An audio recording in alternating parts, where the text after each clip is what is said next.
Is this working? I can't tell. This blasted thing is just not functional right. I'm going to have to buy a new camera. And I can't afford a new camera. Dang it. Howdy, I'm Grey Pilgrim. This is take 3 or 4. I've lost count. First time I got through the whole thing, almost 8 minutes worth, and it didn't do any sound.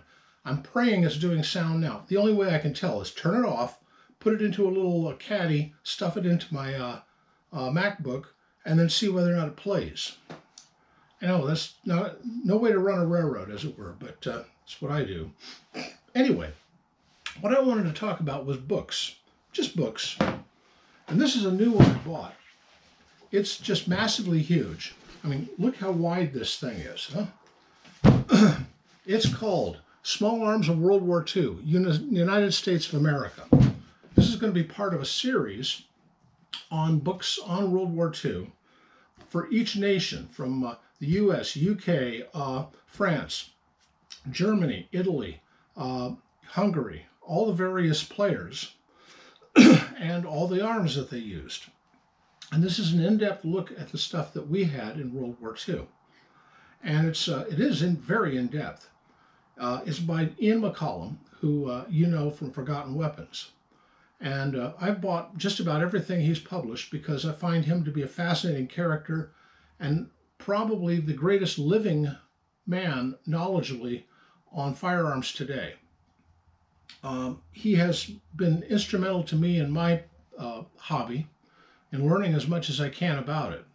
But this is his latest book. And it's, well, I don't know. The problem with people who start writing is the minute they start writing, they get the bug, and then they want to write some more, and some more, and some more. And that's all they're doing from then on. Well, Ian has quite a schedule because he's globetrotting looking for guns. And he's, well, he's doing all sorts of other stuff too. I've seen things where he was out scuba diving, and another one where he was javelina hunting and and learning how to butcher various meats. I mean, the man is sort of a Renaissance man. But anyway, this is the photographer he got to take the absolutely wonderful pictures in here is a fellow named James Ripley. And James Ripley is a noted firearms photographer and writer, and, well, expert on various aspects of small arms. Unfortunately, because of that, he got in trouble with the ATF. I'm not really sure of the details. I don't really want to know. That's his business. But I know it has to do with paperwork, because everything the ATF does has to do with paperwork. But Ripley himself was the main author and photographer of this work on the 1911. He did many, many other books like this, but and this is published by, who is it published by? It's called a Vickers Guide, because, I mean, Larry Vickers is the one who's sort of behind all of this stuff. But this was, again, he was the photographer for this. I think Vickers is actually the author. But, oh, gosh. I wish James the best. I don't know what his story is.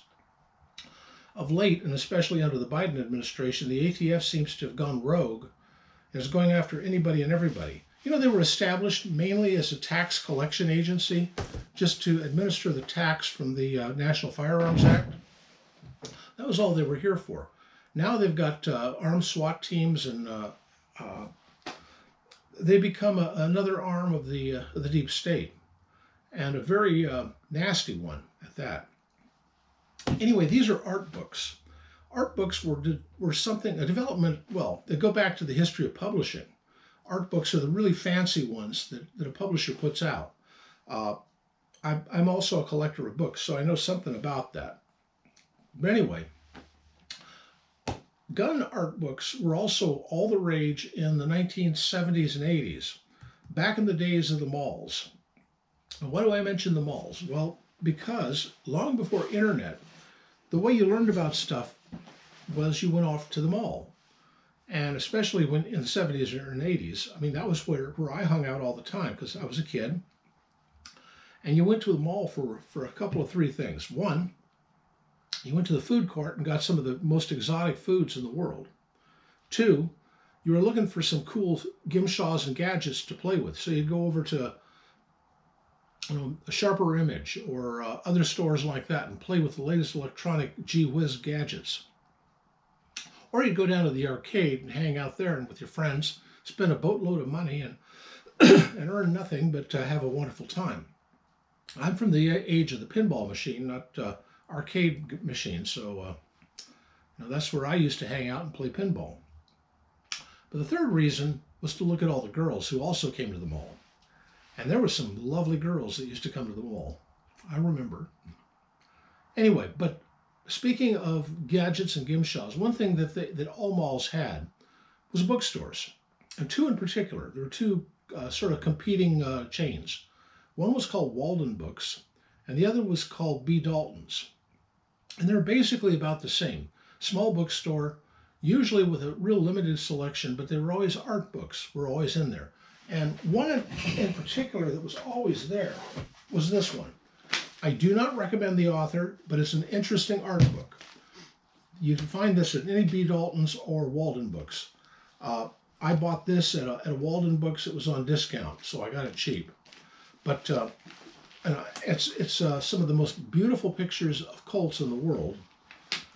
But the author is a fellow named R.L. Wilson. And R.L. Wilson, well, he was a crook.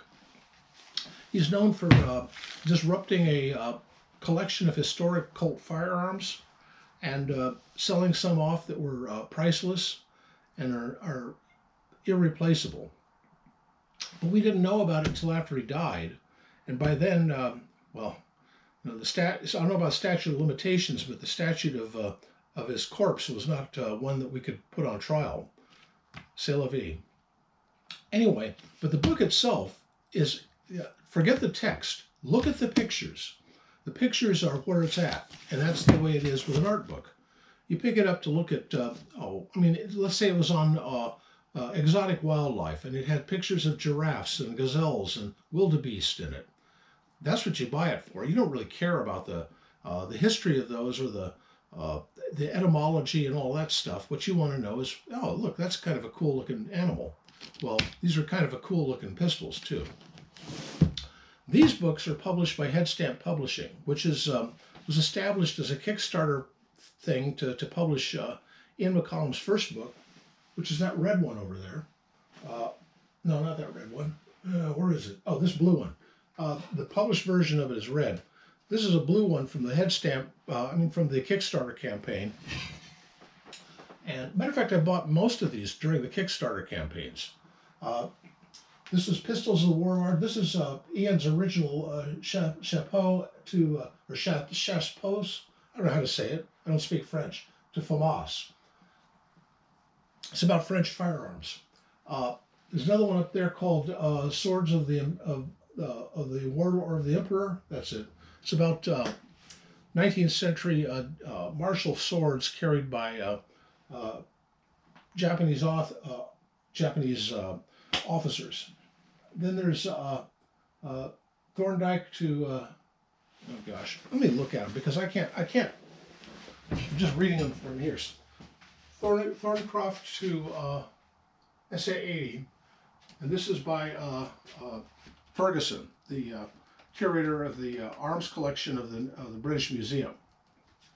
Anyway, there's a lot of different books that Headstamp has done.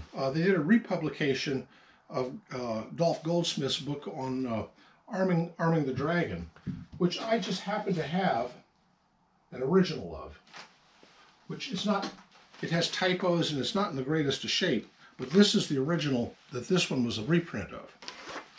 Anyway, Headstamp is probably the premier publisher of books on guns these days. And they do some really cool stuff. Started out doing Ian, but they do other people too. And I recommend them. Go look them up online. Anyway, books on guns. They're not as cool as guns themselves, but I've got a lot of guns. But I want to know more about them. In the old days, you'd have to get a book on guns and look at the pictures, and that's the only way you'd learn about them because there wasn't this internet thing. So you sit there and scour through old magazines like Guns and Ammo, or you'd be looking at a book like this, or Smith and Smith, or all the other. These are all gun books, by the way. So there's a lot of interesting information in there, and pictures that you won't find online, and also data you won't find online. That's one reason I really like my library, because I can look stuff up that I cannot find online. Yes, I look online, but then I usually find it over here. Anyway, books on guns.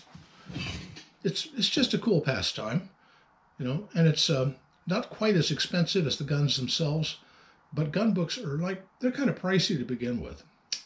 Oh well. Happy trails.